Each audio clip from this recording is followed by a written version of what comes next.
Oh, sweet. Okay. Thank you everyone for coming. So basically today we're doing an introduction to GIS. So I think some of you may have attended the class that me and CJ did a while back where we were downstairs for GIS, but we're doing it, our presentation more so catered to what we use here at the county and in design division with GIS. So just as a brief overview, we'll go over basically what GIS is, why we use it, who uses it, the GIS interface, creating shapefiles, background on the coordinate system, attribute tables, how to use the geoprocessing and toolboxes, connecting to different databases, setting up a template, and then interactions between GIS and Google Earth, as well as GIS and MicroStation, and then we'll end with an example. Before we get started and everything, so GIS, if you want to get the basic concept of it, if you want to read this from USGS, Geographic Information Systems. Also, mind you, some of you have experience with GIS, and you guys probably were taught different ways. Same with me and Shirley, kind of self-taught and taught from other people. So there's multiple ways of doing something. So this is probably just one way. You may know another way, but just kind of keep that in mind. So if you guys get a chance to look at that really quick. And I think I'm a more visual person, so this might help out. So here's kind of two pictures that kind of explain GIS. You can kind of see the one on the left, the real world, kind of 3D, and then in GIS world, it's kind of put into layers or levels, like you're kind of familiar with the MicroStation. Each layer is kind of a database that contains different types of information. So essentially, if you want to kind of summarize GIS, it combines the visual benefit of a map with the power of a database. So for instance, you can have imagery like your aerials that you have on your MicroStation files. You can have elevation, as opposed to contours, we use something called like TINs or DEMs, which are raster sets, and we'll kind of dive into that later on as well. And essentially, you have a database stored within your map, and you're able to see a lot of this stuff. So kind of going, so some basic, very basic things on like why we use GIS. A lot of the uses here within the department is mainly for creating maps to display information, but then you could also use your GIS platform to analyze data, and also for certain types of apps. Like for instance, I know, I think I used this example before. They're using one of those GIS apps to collect information on curb ramps and catch basins as well. So that's kind of a platform that's kind of still being developed, and you'll probably see more of this as we go on into the future. Going on to so who actually uses GIS, and you can kind of see a wide variety of different sectors: education, health, safety, government, of course being us. So what we use in the department? So there's multiple divisions that kind of use this. Obviously, survey mapping is probably one of the biggest users of this software.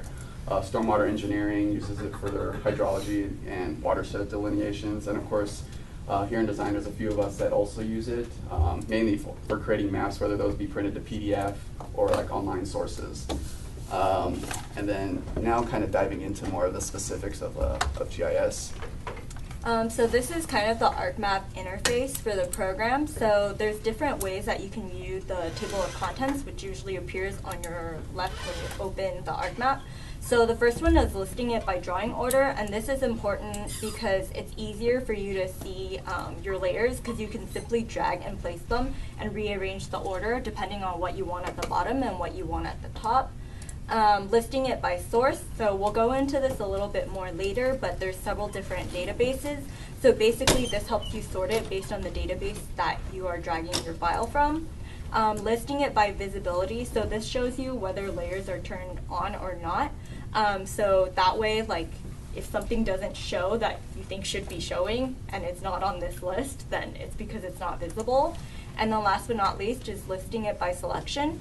So this is basically listing it by whether or not the layers are actually selectable. Before I go on with this, can I get a quick raise of hands of anyone that actually uses GIS or has like a general knowledge of it? 1, 2, 3. Okay, so there's a lot of people who don't really use it. Okay. So yeah. So coming into a shapefile. So a shapefile, essentially, if you read it, a geospatial vector data format that stores geometric information and attribute information. So kind of similar to the lines and circles we draw in in MicroStation, but along with those lines and circles, they have actually information tied into it, like a database. So these are like the main, they call them feature types used within ArcMap. So you have something with points. So if you look on the picture on the right, the points can be represented obviously by point, which in here is a well. And then it could be represented by trees, light posts, very, very similar, just something that's just a single point. Polyline, so it can be a river stream, center lines, contour lines, so things that are lines but not exactly points. And of course your polygon, which can be represented by a lake, so some sort of enclosure, a watershed, soil types, boundaries, parcels, and various other types of shapes. So when you first look at a shapefile, it's not just actually one file. It usually comes along with multiple other ones, and we'll kind of look into that later on when we do the example. But shapefile has to have 3 files along with it. One being the actually .shape, and then these other ones, a database file, and then a shapex file. So you don't really have to know the niches about that type of stuff, but just when you first see a shapefile, it's going to have like multiple files, so it looks kind of weird. Oh yeah, and that's just kind of pointing along to those different types of feature types. And now kind of going into like the nitty gritty of actually why you guys are here. So creating a shapefile. So now you want to create a map of some sort. Now you want to present this data and you want to actually create something like called a shapefile. So here, for your reference, so you guys use this PowerPoint later on and you open up ArcMap, this will kind of show you step by step on how to create a shapefile and kind of creating your whatever you're trying to analyze. So you just kind of right click on the catalog, and this will be on the right side when we open the example, new, and click shapefile. This will pop up, and essentially you have 3 different inputs to put in there. One, you'd have to be the name.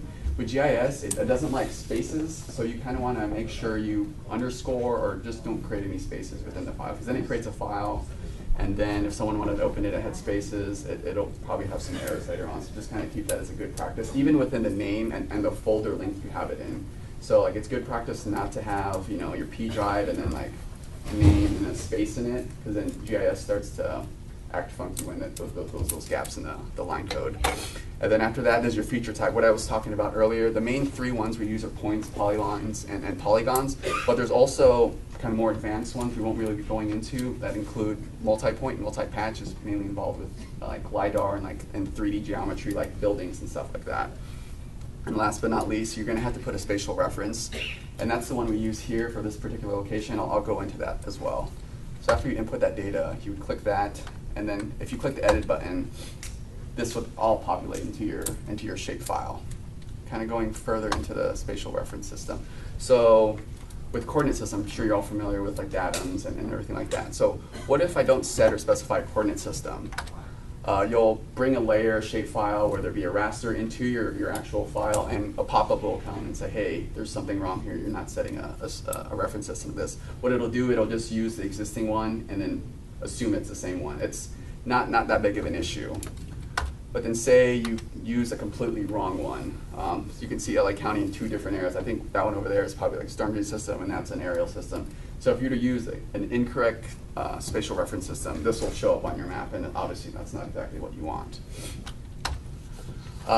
So kind of diving more into this whole coordinate system. So what if you want to find out, say you have a MXD file, which is your ArcMap file, and you want to know, hey, what spatial reference system is this on? You would just right click on the table of contents, which Shirley showed earlier, and then go to the properties, and you can kind of see where it's listed on there, 1983 state plane.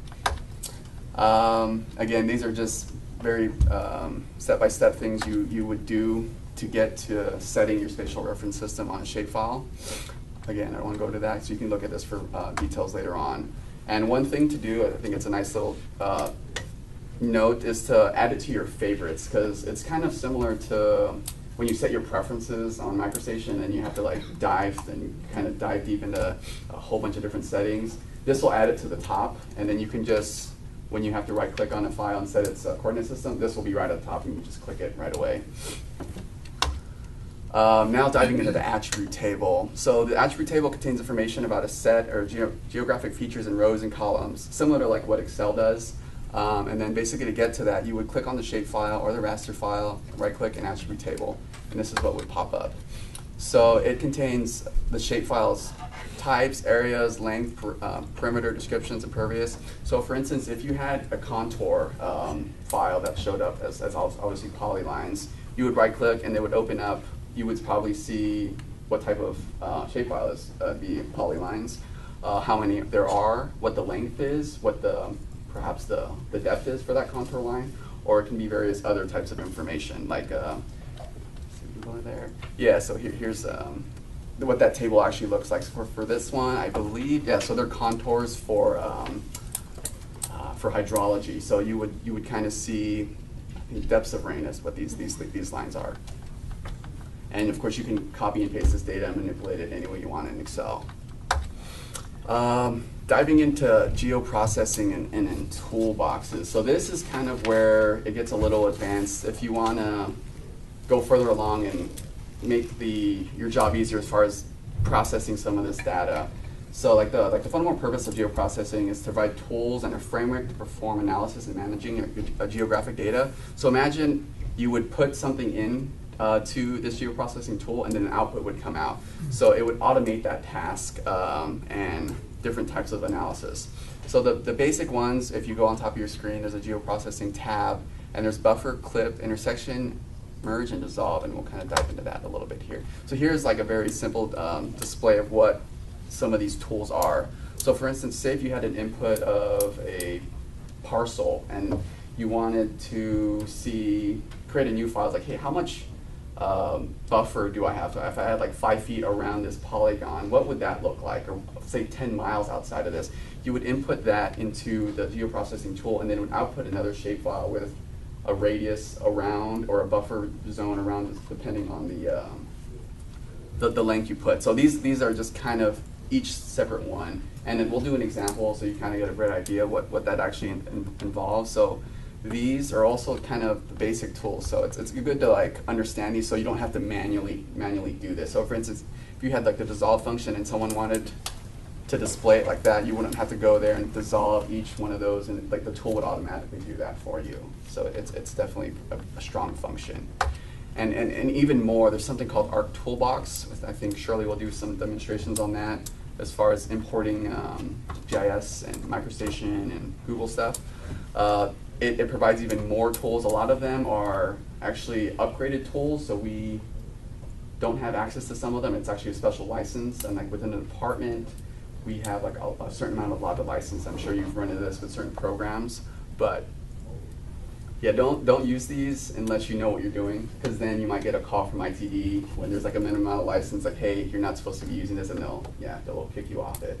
So it's definitely a powerful tool. So for instance, over here, what I did was with the HECRAS over on the Santa Clara River, you're able to import something from MicroStation Contour, turn it to a raster, turn it into a tin, and then you're able to analyze the data even more, and then create like a 3D type of file. As you can kind of see, it's very powerful. You can delineate watersheds automatically, show where flow lines are at with the 3D like spatial analyst tool. So it's pretty cool.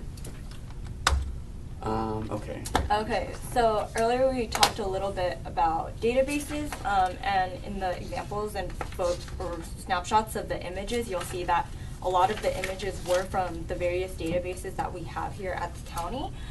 So it basically contains very useful shapefiles and information that you can use for our infrastructure here, along with the whole entire LA County. So this will be very helpful in terms of creating your maps and how to kind of get started instead of drawing everything on your own. So generally, there's 3 different types of databases. There's the internal database, there's the P-Drive database, and then there's the LA County database. So if you email me your username by the end of today, so that's 5:15, I will go ahead and send an email to GIS on your behalf so that they get one email from us requesting for this internal database, and I've already given them a heads up.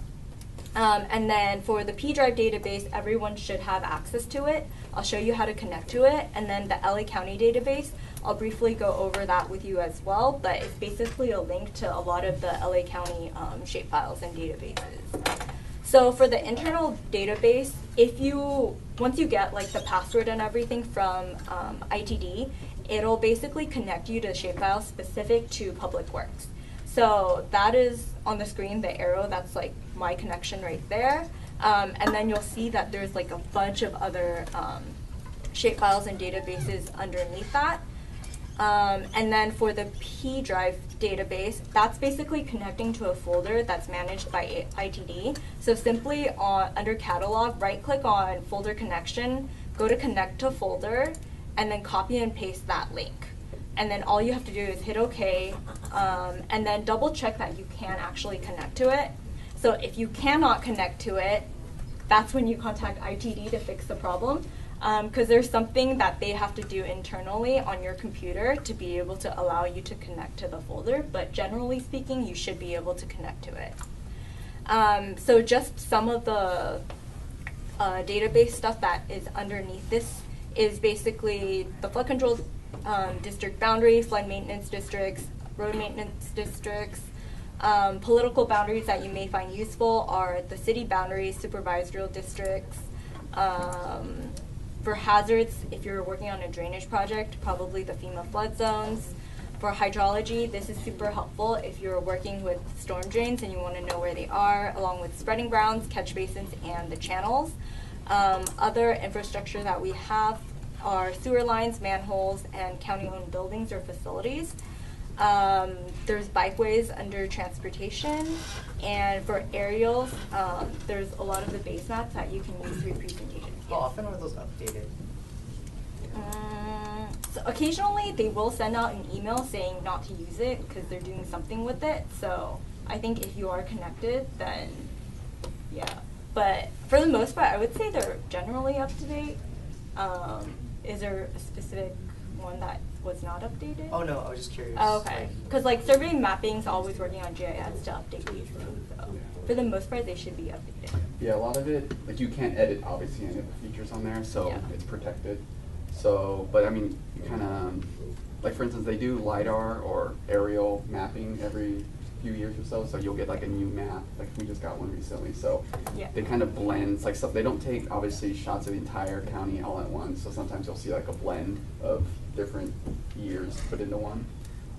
Like you'll zoom into this area, it's really crisp, you go up in the mountains, not It's so not so crisp, crisp. yeah. Yeah. So you'll see things like Or that. the coloring can be kind of off sometimes too. Yeah.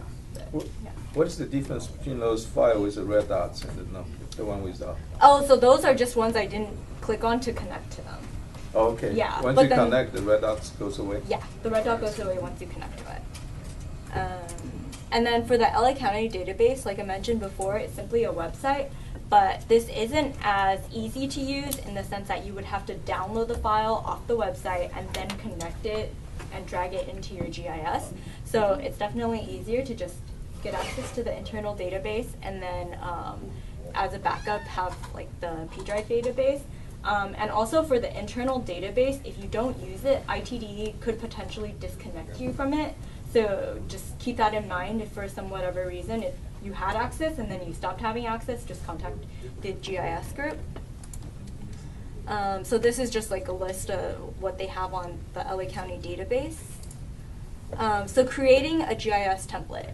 This is super helpful, especially if you currently work with like the same divisions who are requesting certain maps from you and they like things looking the way they like them and they always ask you to change, you know, to have it a certain way. And it's also super helpful in terms of just having that set starting point. So generally, this is kind of like, it has a lot of information on these slides, but keep in mind they're also supposed to be for a reference for you guys later on to go back to. So to create a GIS map, you simply open ArcMap, and then under New Maps, you can click on Blank Map and hit OK. Under View, make sure that it's under the Layout view. So similar to MicroStation, your Layout view is kind of like your sheet view or your paper space, and then your Data view is your design space. So in order to make sure that you're there, go to View and then Layout view, and it should look like the image on the right. As your default, the paper size is just like your standard letter size, but if you want to change it, you go to File, Page, and Print Setup. And for this example, I changed it to 11 by 17.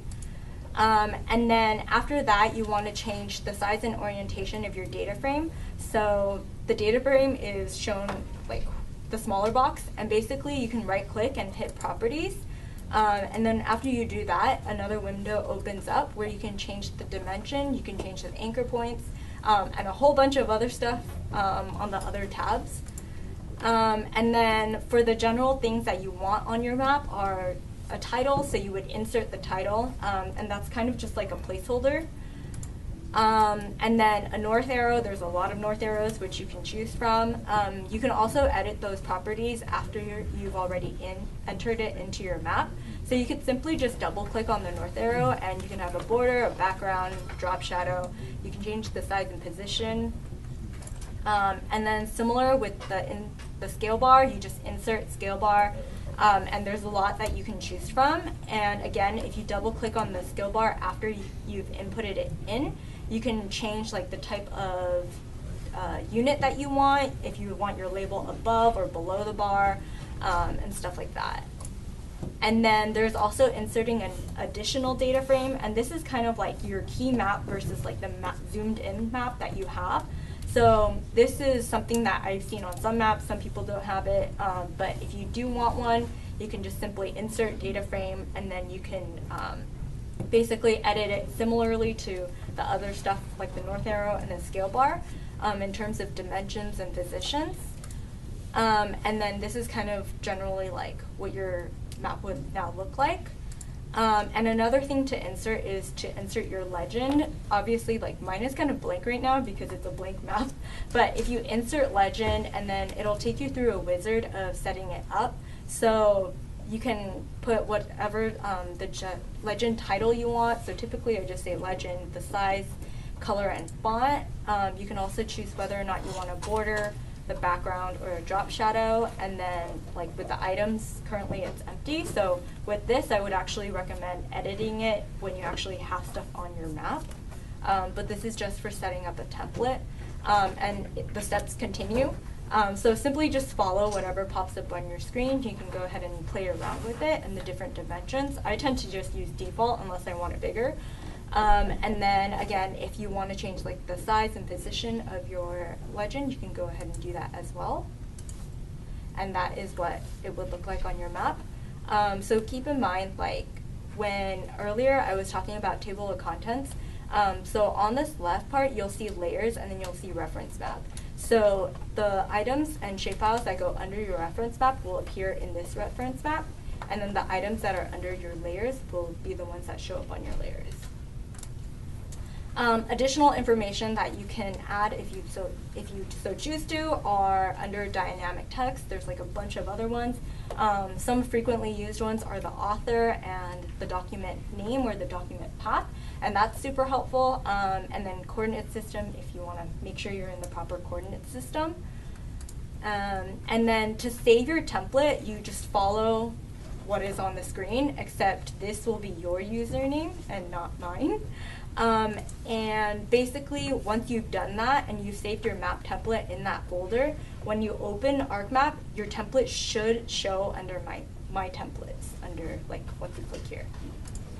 So if you do not see app data, which was shown earlier, simply follow these instructions and then you should be able to see it. So you go to Organize, Folder and Search Options, the View tab, and then you make sure that this is turned on where you show hidden files, folders, and drives, and then you hit OK.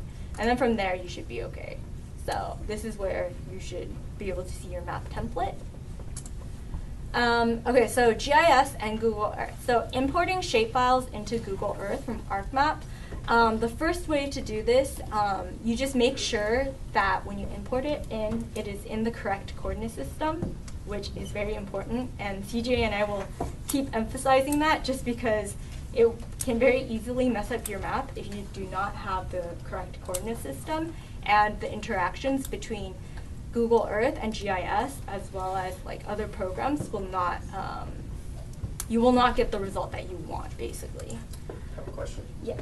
If you set up your file in the wrong coordinate system, and let's say you did all your work based on that, could you just change to the correct one and would everything kind of migrate over, or is it more complicated than this? So with that, it depends on how how you set up your work. So if you have different shape files, for instance, this is what you're essentially exporting or importing. If you're exporting a shape file, that specific shape file has its own reference frame.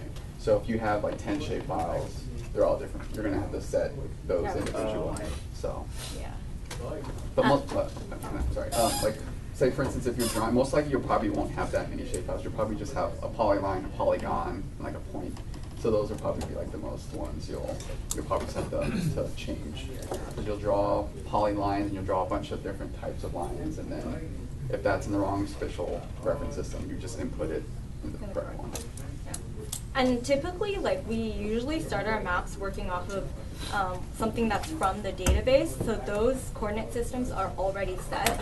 And so if you were to draw on top of that, it kind of associates the two together, even though the shapefile that you created doesn't have a set coordinate system. So that's something that you can always set later, but we recommend doing it like first thing so that it doesn't mess up things later on, because when you say you take that shapefile and you want to import it into another file, it's better when it's already set, the coordinate system, so that it knows where to go. So for importing your GIS into Google Earth, all you have to do is in Google Earth, click File, Import. You choose your shapefile. So like CJ had mentioned earlier, there's like a bunch of files that are associated with one shapefile, but select the one that ends in .shp. And then you can make changes to the style and save the template if you would like to, because this dialog box will pop up. You can hit yes or no. If you choose yes, a bunch of following dialog boxes will pop up, and you can just make adjustments to like the color and all the stuff that you want to, and then you could potentially save your template. I typically, personally don't use this. And then it should show on your screen. So it's like the faint blue line, so it should show where it's supposed to. If not, it's probably your coordinate system. Also keep in mind this interaction is only available if you have Google Earth Pro, which I believe most of us have. If not, I believe this computer has it, so feel free to use it. Another way to do it is using the Arc toolbox that CJ had briefly touched on earlier. So if you go to File, Geoprocessing, and then you select the Arc toolbox, another menu will pop up, and basically find your way to Conversion Tool and then to KML, and then double click on Layer to KML. KML is basically a Google Earth file. So for your layers, that's where you select your GIS shapefile, and then your output file is your KML file, and then or KMZ file. And then after you do that, that little blue window will pop up, and don't do anything on your ArcMap until that does, because the program can lag, and you don't want it to freeze and then shut down on you. So definitely just wait for the top thing to pop up on your bottom right hand screen. And then the KMZ file will be where you have saved it. And then from there, you can basically just open it, and then it'll show up in your Google Earth. So the purple lines are the storm drain system that I ended up converting to KMZ file. And then there's importing Google Earth into ArcMap. So again, with the same thing, it's very important to have like appropriate coordinate systems on your GIS. So in Google Maps, you save the KML file. Say you brought it in from like some download and you don't know where it went. So simply on your Google Earth, you right click and save to My Places, so you actually can save it to a place that you know where it is. And then when you go into your ArcMap, you go to Geoprocessing, the same Arc toolbox, but you click from KML and then KML to Layer. So that brings your KML file into a shapefile location. So output location can be, usually I try to keep things all saved under the same file where I originally saved my GIS file. And then there you go, it pops up. So for this one, I actually imported in like hydrology information that stormwater engineering has on their website that's available. So that's what I used. And then for importing shapefiles into MicroStation, this is the MicroStation file that I'm currently working with. So you open your MicroStation and you can reference in a file. So it's like how you would reference any MicroStation file. You click reference, and then you click your shapefile, hit OK, do coincident world, make sure the scale is 1:1, hit OK, and then it should pop up. So it's like the faint white line that the red arrow is currently pointing towards. And then importing MicroStation into your ArcMap. So make sure that your MicroStation file is not saved in ProjectWise, because ProjectWise and your GIS don't work very well together. So the most convenient place, like I had mentioned earlier, is to save it in your home folder. So this is basically saving it in the same place where you saved your ArcMap file. If your MicroStation file is not saved to your home file, then you have to make sure you connect to that folder. So similar to the ITE folder for one of the databases that I mentioned earlier, you simply click right-click on your folder connections, connect to folder, and find the folder your MicroStation file is in. And then once you do that, like, your MicroStation file should be listed right here, and all you have to do is simply drag and drop. Also make sure that when you have your MicroStation file, if you were to open just your MicroStation file, make sure the first thing that pops up is not in sheet view and that it's in design space. So that's where you do like the save settings, so that when you drag and drop it in, that's what it shows. Otherwise, it'll actually like bring in whatever sheet you had when you open your MicroStation file. So that's okay. So right click, properties. Again, make sure you're in the proper coordinate system. Shirley, Yes. you mentioned something about ProjectWise and GIS doesn't fit, right? But we do a lot of MicroStation out of ProjectWise. So Yeah. when you refer, can you refer to the ProjectWise? No. On MicroStation, you have to import into your local drive and do it? Yes. And we also recommend And all the doing reference file? Yeah, so we actually also recommend doing your GIS work from your computer, from like your C drive, because it'll help with the processing speed. Because like when we were talking about earlier about how when you use like the Arc toolboxes and you wanted to use like GIS and Google Earth interactions or GIS and MicroStation interactions, it'll take a while for things to convert. Or even when you're using like the buffer tool and stuff like that, you want to like limit things going wrong and your ArcMap crashing. So we recommend using your C drive. Are those limitations permanently, or department has a plan to It's put processing everything power. to ProjectWise? Yeah, it's processing power. Yeah, so like ArcMap is like notorious for crashing because it has something called like a memory leak, and if you leave it open and constantly use it, if you check out like how much RAM space it's using, it'll just constantly increase until it crashes. So like it's always good to save, like after so often, like with MicroStation, just kind of save and then close it and then reopen the program. That's kind of how it brings the memory back to normal. So yeah, like as far as like interactions with ProjectWise, I don't think it's like a good idea to put that into ProjectWise. So like if you wanted to just get something from your MicroStation file and just temporarily use it, or use it for just like one specific like item that's in your MicroStation file, I would recommend just exporting it and then delete everything else that you don't need, and simply just keep the line work that you do need and that you want to import into ArcMap. Just simplify it and prevent any like processing errors from happening. Yeah. I got a question. Mm-hmm. Can you go back a few slides? So like when you talk about home, that's your local drive? So yes. Do you set a specific folder for each? So for me personally, when I'm working on different projects, I tend to keep everything that's project specific in one folder. So say like so this one is a project with stormwater quality. So for this specific project, I have a folder just for my GIS stuff, only pertaining to this project. Unless like it's on your desktop, that's what it says. So Yes, I keep it if on you my set it for desktop. another one, it would have the full path on the home. Yeah. You could have it in your desktop in like other locations, but for me, I just personally like using my desktop. I occasionally use the P drive, but very rarely. So you suggest put everything into one folder? That for that GIS one work project. related. Yeah. Yeah, For just each one project, yeah. Yeah, because like shape files, once you get one, you get two, you get three, then you'll have like at least 20 files Yeah. associated with those specific shape files. So it's a good practice to have your MXD file and then maybe a shapefile folder containing all your shape files for that specific ArcMap file. Yeah. And I'll kind of show you what it looks like at the end as well. Yeah.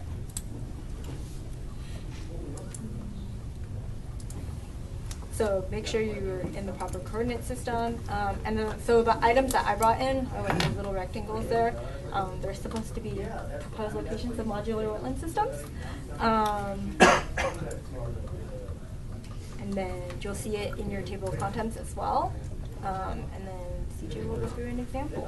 Yeah, so let's kind of dive into ArcMap now. So if you have any questions while I'm going along, feel free to stop me.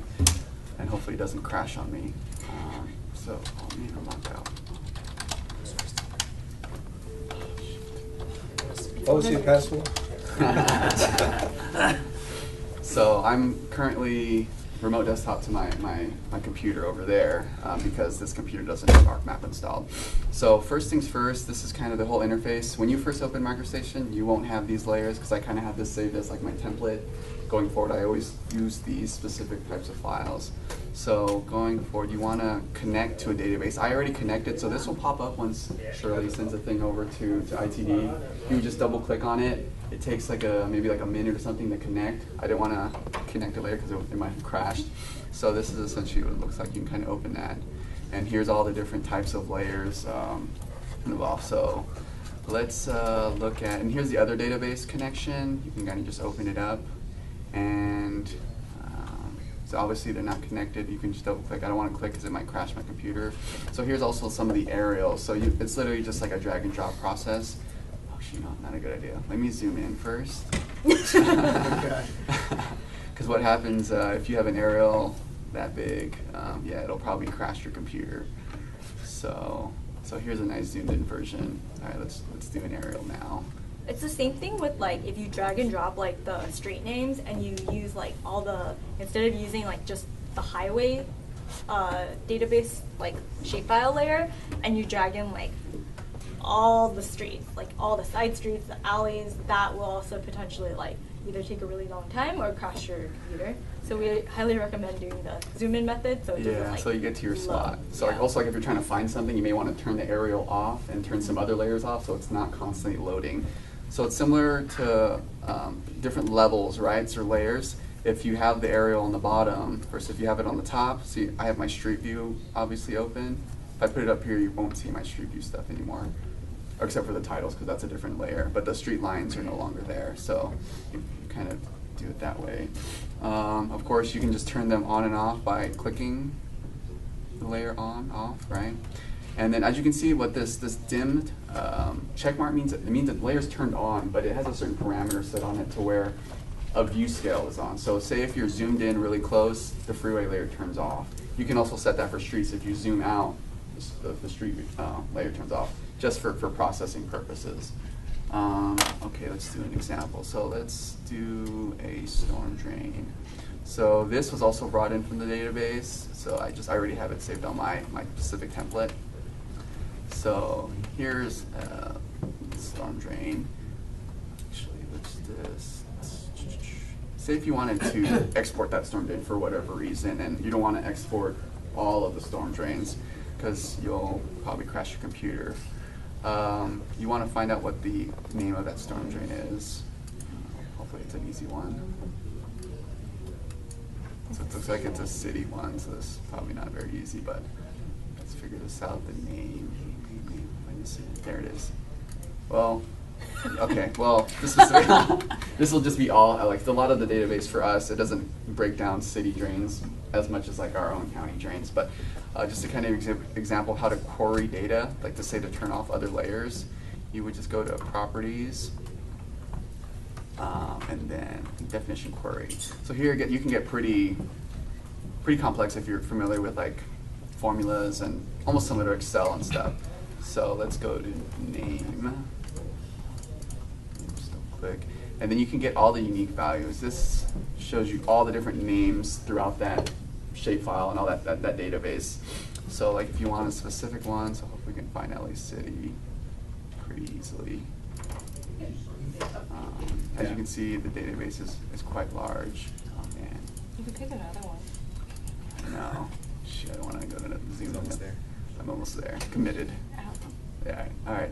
So now, great. So there's different ones. So that wasn't a very good example. But if you were to just equal and then click that drain, verify that the equation works, you could query that data. But that one obviously wasn't that specific storm drain. But so it would have took off all the other ones, and then that would have just showed up. But that was a bad example as far as storm drains. So imagine if there was a storm drain there, then you could export the data and then of course use it for whatever you need, as opposed to having all of the different types of ones. Let's see. Let's turn that storm drain back on. So I would just take that out. So now it's not queried anymore, and it should pop up again. Sweet, right? So if you want to go to the attributes table, this will kind of show you some information of that particular drain. And it may have popped up into my other window. Well, that's not very good either. Get the monitor. It's right there. Oh, It's sweet, on the there it very is. side. Sweet guy. Oh no. There it is. Sweet. So here's the attribute table I was talking about earlier. Each specific line, or each specific polyline, has different types of data. Obviously, depending on who input this data, and you kind of take a lot of this with like a grain of salt. Some of this could have been imported incorrectly, some of the dates. So, but it kind of gives you some nice information on those particular feature types. Okay, so that is that. Okay, now creating a shapefile. Let's do that. Gonna go back to the top. So say you wanted to start creating lines and circles for whatever reason. So you'd go to your catalog, and this is, I have a training folder that's this specific ArcMap file is located. You go new, shapefile, right? So here's that whole thing. So let's just do maybe polygons, for instance, and I'll just give them a polygon test. And then if you want to choose your feature type, polygon, and then your coordinate system, boom, boom. So once you press OK, it'll pop up to the top of your layers, right? So now you want to actually draw something. So you go this and start editing. Then at create features, find that. Create features will pop up, and here's your polygon. So you can kind of choose the different types of shapes, right? So this is a polygon shapefile. You won't see like points or anything on here as well. So you can create this, and then say if I wanted to create a shape. Easy enough, right? Now, say if you wanted to change some of those, the way it looks, simple enough. Some of the probably other programs that we have, outline width, and there's an OK button down here. Voila. And there's a lot of other attributes you can change within like the properties. So if you wanted some sort of like transparency, say 50%, you want it to be see-through. So that's kind of a little bit of things you can like mess around with. You like hatching and stuff too? Yeah, so that's definitely in here as well. So there's different ones already set for you. So similar to MicroStation, right? Cool, right? So then after you create something, you always want to constantly save. So you actually have the actual file itself, the MXD file you're saving, and you also have something separate, your shape files. So you want to go file over here. This would be your shape files, and you would just say save edits, and then stop editing. So now that file is kind of locked. And now let's check out my training folder where I have everything saved. And here is all those things that come along with a shapefile. As you can see, it gets pretty extensive. That's why you kind of want a good practice to have a separate shapefile folder just for these. And like this one right here, for instance, if someone's using it, it'll have this lock symbol on it, so it's not like being double used. What else is there? Okay, going into the geoprocessing tools. So let's do a quick one with buffer, for instance. So this, like I said before, it helps process things. Like if you want to create a buffer region around this specific one, I would just go to that file, bring it to the right folder. Huh? Oh, is it on there? Okay. Oh no. Let's see. Yeah. Here's an example of crashing. Yeah. So here's an example of crashing. So that's why, like, if you have Google Chrome too, that uses like a lot of memory and RAM. Try not to have a lot of these things running with MicroStation. Your computer will probably just crash. So, well, the other thing is I'm also a remote desktop. That's why it's also a little laggy as well. And then another thing is also when you create your own shapefile, there is still an attributes table. So within that attributes table, you can also go ahead and edit stuff. You can also calculate, I believe, areas and like length using that. So that's also a neat tool to have. Hey, show it. Oh, sweet. What is it? Wait, that wasn't supposed to show up. That was weird. So click the drag. Yeah, here it is. So here's my shapefile here, the one I just created. Maybe I should save. Okay, now this is where you'd want to save your specific ones. So for instance, I'll just probably save it in my training folder. So I'll just put like output test. I don't think I have to put this, but I'll do it anyway. And then here, this is the buffer for this specific geoprocessing tool, how much outside of the area you want it to create. So let's do, I don't know, 30 feet or something around that polygon I created. And hopefully it doesn't crash again. So now you're going to do the process. A lot of these others are just defaults, so I usually just don't touch those. They're optional things. And it's okay. So this is where it's kind of processing. A little thing will pop up on the bottom right corner saying your output file is good. And hopefully within a few seconds, we'll see that. What's up? When you showed that file path, I didn't see like the word home, but you were mentioning like stuff all goes into a home folder. Yeah, so wherever you have your MXD file at. Is that different from whatever you just showed that file path? No, that's the same file path. Okay, so you created it. So this is 30 feet outside of what I first created. Obviously you can't see the first one because it's on top, so let's check this out. Boom. So now you can kind of see a 30-foot buffer around that specific polygon. Let's see. Georeferencing. This one might take a little bit. Does it automatically create the rounded corners? Yeah, I believe that's because it was 30 feet around from that specific corner. I believe that's why I did that. So is that tool just for like visual purposes, or can you collect data like image? You can collect you could get the area from that shape. Yeah, so I guess I can kind of show you what outputs are on there, for instance. If you look at the attribute table, it probably doesn't have anything on there. You have to calculate. Yeah, you have to calculate it. So I can create like another. Can you add data to the sheet? Yeah. Yeah. That's So what I was mentioning earlier. Like with the shapefiles that you create, you also have an attributes table associated with that shapefile, and you can add like data. You can add like a column for names. You can add like what he's doing right now. Yeah. So like, for instance, area. I want to add like what's this entire area, and then you can just kind of right click on there, and then calculate geometry on that, and then say in the I want acres, for instance. And it'll calculate, if you had a ton of different shapefiles, it'll calculate the area for you there. So like you can add names, or say this is, I don't know, parcel number 2, and then different things like that. I think there is, I don't know if you guys want to dive into geoprocessing. Yeah, I'll try driving that a little bit. So there's like, what if you wanted to bring like a PDF or some sort of thing that was already created and bring it to scale? I don't know if that interests anyone, but I can kind of go into that. Open with Bluebeam, is it on here? Sweet. So say if I had plan and profile, and I obviously don't want the profile included. That's not it. That's not it either. Wow, this is not what it looks like on my view. You're trying to rotate it?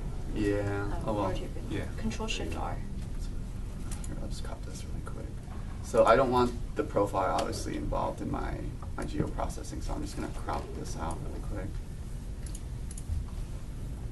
And I should say, ArcMap isn't like PDFs being, I guess, imported, so they like raster files, so like TIFFs, things like squares. So a good way to bring in a PDF is to first convert it to a TIFF file. And then that way you can import whatever this is. Okay, so I'm going to bring this file into my shapes of this. First I need to find the location, Hollywood and Ogden Drive. So similar to other software, you can find that intersection. Hopefully there's not a bunch of them.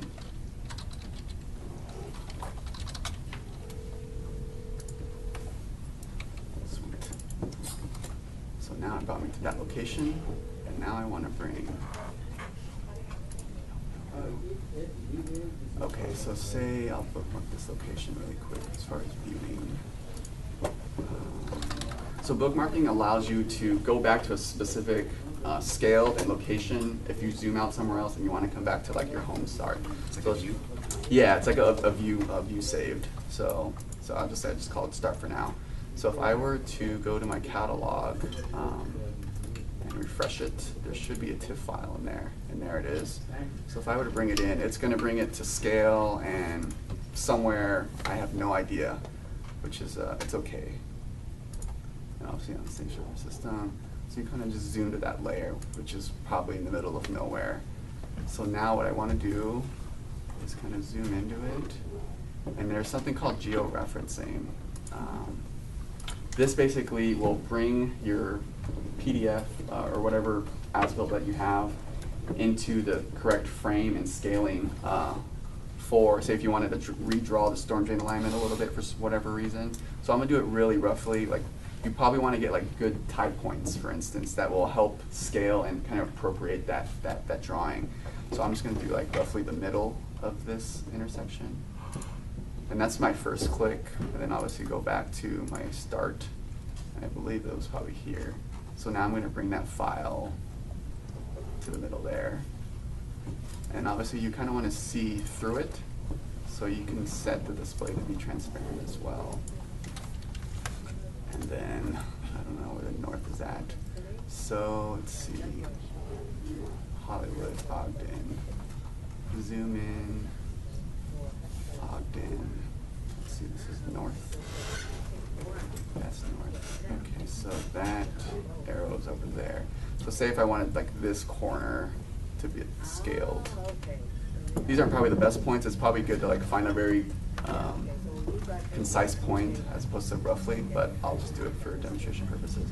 So this will rotate the area and scale it to this corner here. And also, it's like good to have like at least 3 data points for georeferencing. Obviously, that's not enough points, so I would probably tie another point down here, probably something like this and that. Yeah. So if you obviously this comes up, if it's like, whoa, this is not going to work. So obviously, I didn't go into the depth of like using the correct points, but if you kind of like connect this point to this point, this point to this point, and then this point's just not going to warp your file very good, you'll have an error like this. So for later, if you guys have any, like, see that's kind of what happens. It stuck it there, but then other things aren't warped properly. So let's just kind of turn that guy off. But that's georeferencing, like in a nutshell. So now say you have this area, and now you want to print it. Actually, turn my layers off. I have a question for you about this. I think you try to relate the new GIS 1983 datum. When you show an existing system, drainage system, which is based on 1947 or 58 or 64 datum, right? That is a vertical control, then somehow you have to, maybe you could have the control, horizontal control. Yeah, so there layer, actually isn't a vertical like aspect to GIS. There you might have a 2.6 feet up to 2.3 feet discrepancy. So yeah, you're speaking vertical. People when they're related. No, like there isn't a vertical aspect. It's more on the horizontal aspect. Sorry, are you saying if I import, what am I importing? Well, for the datum shown on this as with the drawing. Yeah. Well, so based this on the different Gotcha. GIS control, then when you specify that in 1983 NAD gonna apply that we have some project that already that they'll. Yeah. So the datum on the as-builts, for instance, it's not what georeferencing is what it's tied to. Your georeferencing isn't tied to any datum. It's just you manually putting a reference frame to that PDF. So for instance, I know that, you know, say you got as-builts from way back then, it had a different like survey datum to it. This referencing for georeferencing is manually putting the file that you want. So I wouldn't say these are like survey exact points, but it's just for your reference. So if you wanted to bring a PDF or like say a watershed delineation, into your map, so you kind of get an idea of where everything is located. Like, in no way that GIS is like a survey precision on any level. Just kind of keep Somehow that they clear. need to be instructed that to make sure that when you have such stick, they utilize them old with the new. Yeah, keep in mind that like you're gonna make sure that keep in mind that when we use GIS, it's typically for maps for discussion with people who don't want to look at our MicroStation files and our construction like plans. It's for like general like project discussions. So typically, like for a storm drain line, we don't even call out like what the dimension is or what the width is, but generally like, hey, there's like a storm drain line here where you can divert flows into this park, and then there's a park nearby. It's mainly for discussion purposes when we're planning projects, not so much like the details of like length, dimensions, and survey. So like that line right there, the blue line of which would represent a storm drain system, that in no way is the, if you were to go out there, the exact point of that storm drain system. It's just a general line that can show you that there is something there. There might be a little curve, but there's no, it's not the accuracy that you would expect from like a MicroStation or a survey file. So keep that in mind. So kind of coming back to my shape safe, I want to like, hey man, this is a really cool thing. I want to show my supervisor this. So.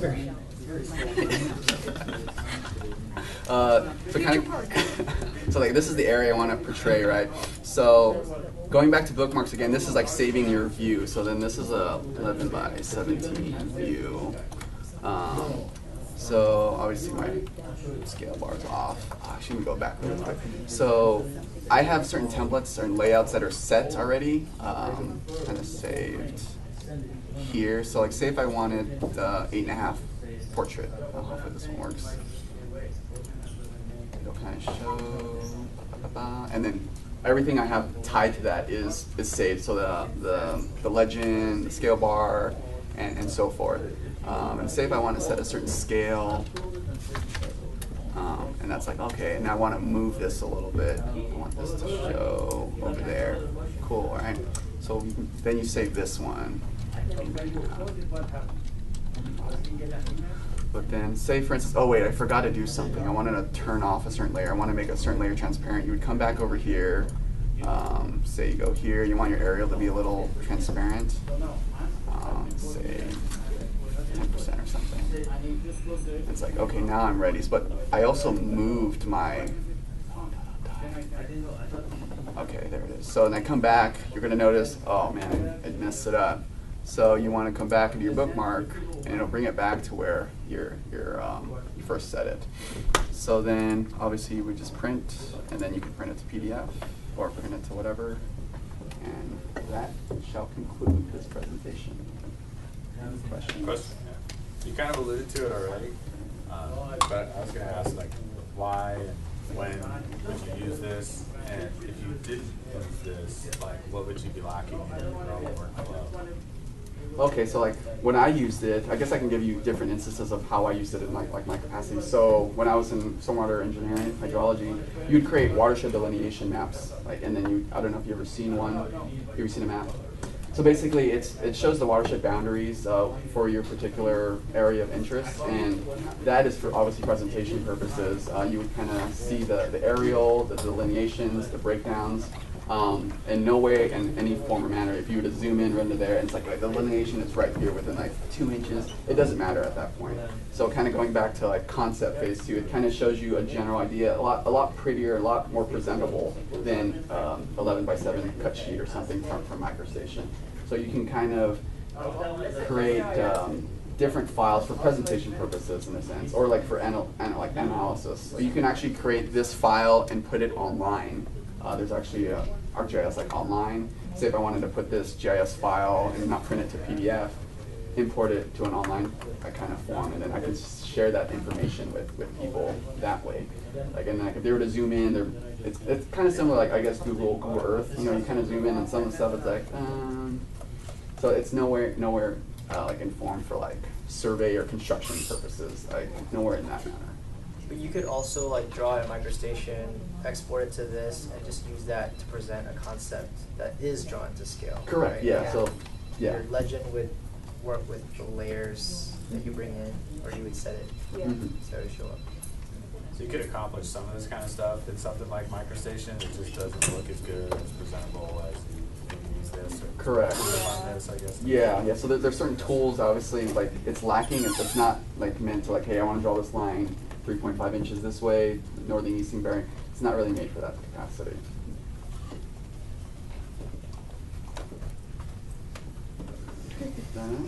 All right. Any other questions? Yeah. No, I was just saying that I think the big difference in this software is that, let's say, when you input like a shape like a tree, you can give attributes. That Yeah, something correct. that MicroStation doesn't. Yeah, so that's where it kind of ties into the database. Like, say if you wanted to know the specifics of that tree, it's an oak tree, it has a 15-inch diameter, it's been there for 5 years, it's they named it Patty, I don't know, whatever you want to put on there. Like, it has that database tied to each one of those trees or wells. And then so like someone could open up this file, it's like, hey, what's the information on this, as opposed to like digging up another file and kind of referencing it into MicroStation. So like, again, the visual aspect of a map and like the power of like a database like put into one, but not like the That's accuracy. sitting behind us in the screen that you don't really see unless you open it up. Correct, yeah. So you could potentially use it to like, say, count like how many trees, like how many 15-inch trees are in the whole county.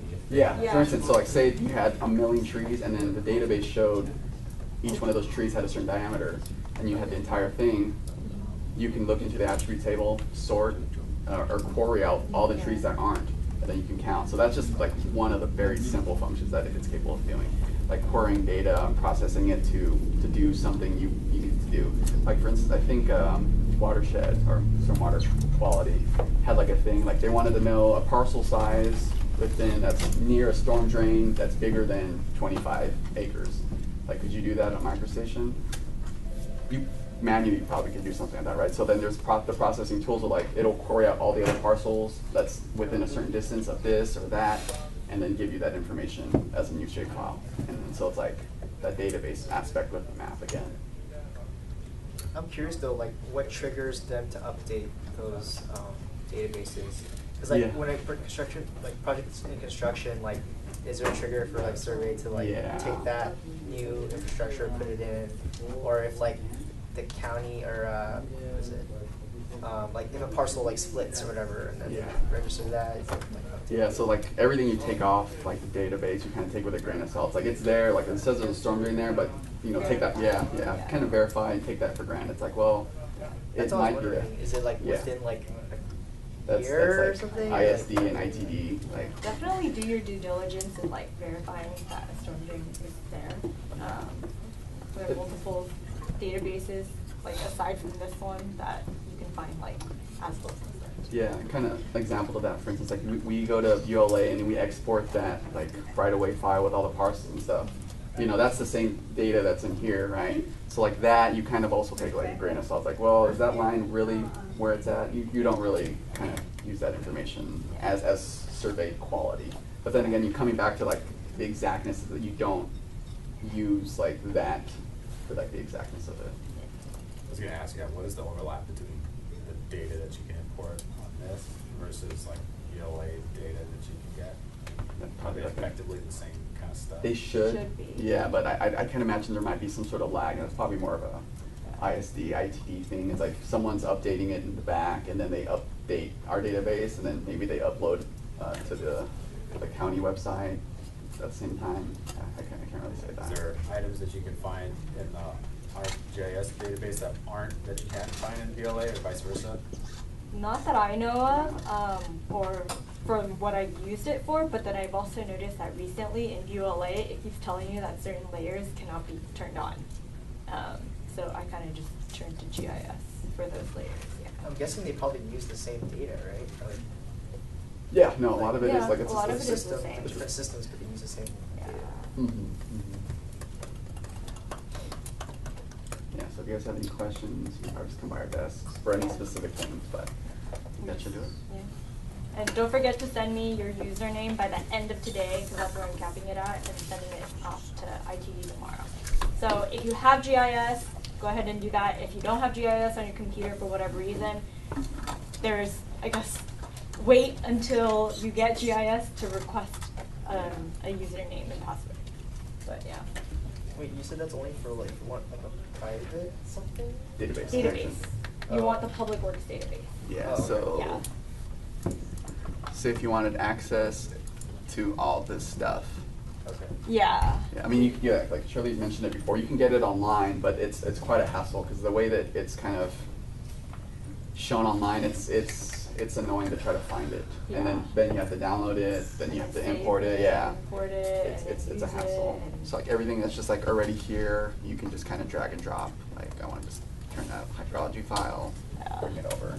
And we highly encourage creating templates for yourself and how you guys personally like your maps, just because it saves like the repetitiveness, especially if you use it a lot.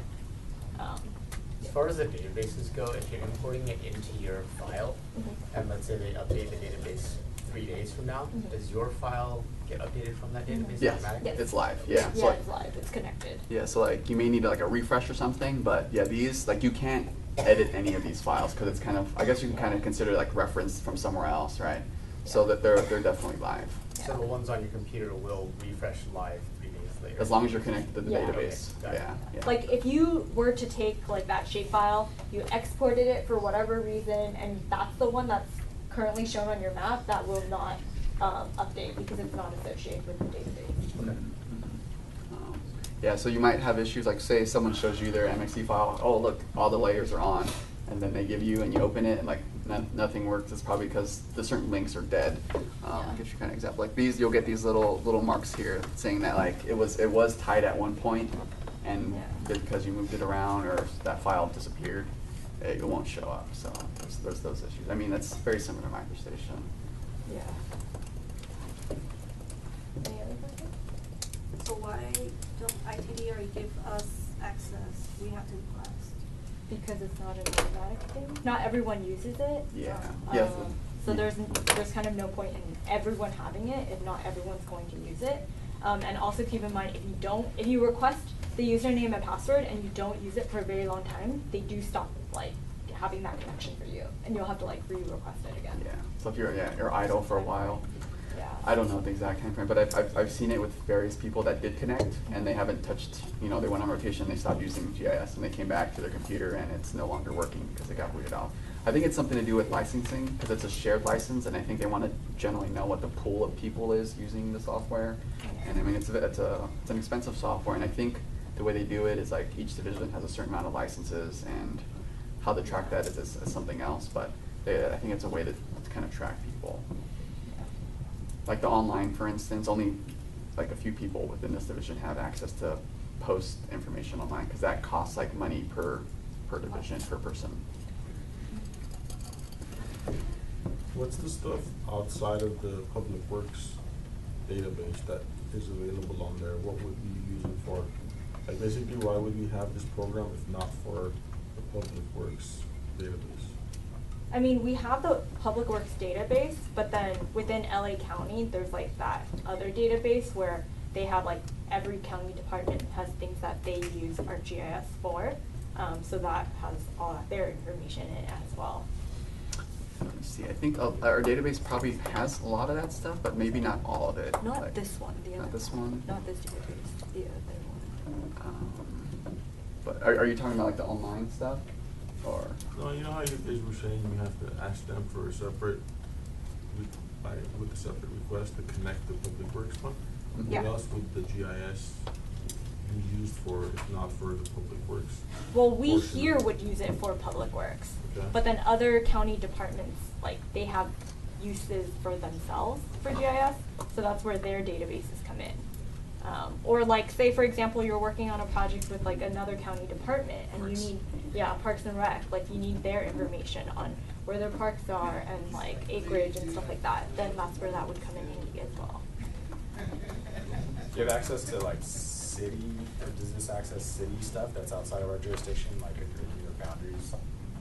It could, but. It could, but- like with the City of LA storm drain, but very, more unlikely than likely. Yeah, I mean, it really depends on how open they are with their stuff. Like, the county obviously has like an online database of different types of shapefiles. Scroll to the right of that map, see if Glendale has it. The right of this map? Yeah. What do you mean? You just go to the right of it. Oh, are you familiar with this area? See if it has any of the. Like the storm drain network and stuff? Oh yeah, it's the entire Okay. entire storm drain network, the entire road system. It's not like it's like unincorporated county and then like City of LA. It's all blank. So there is like for instance, these are City of LA storm drains, for instance, and those aren't updated as you can tell as frequent as our own storm drains because we're not constantly keeping track of like their infrastructure. But everything is here, so like it's not going to just get cut off from city to city. So you kind of see the whole storm drain record. Those are catch basins, I think. And this might crash my computer, but It's just that, like, if it shows like a city storm drain, it could be that when you look into the attributes table, it's not going to tell you the dimension. It's not going to tell you the year it was built. It's not going to tell you the material, but it will if it's a like county. Yeah. Or flood. yeah, 'cause I think what happens, like people manually put this stuff into here, and then they kind of, with if they couldn't get like city as-built for whatever reason, the accuracy was kind of like it'll just draw like a blank. There wouldn't be like a connection from those two, for instance. Like they didn't have that information. It's kind of like in ULA when you use storm drains, there will be like those gray ones. It's because they're not like owned and maintained by us, so it's just gray. It's like, oh, city owned or city drain. Anything else? No? Trying to kick us out. No? So Trying to get those questions out of you. anyone who hasn't signed in, please sign in. I guess you guys would be sending the presentation afterward. I mean, usually I think it's they do it. Okay. Well, it's good to but- get the names of people that attend. Yes. Yeah. Alrighty then. Thank you.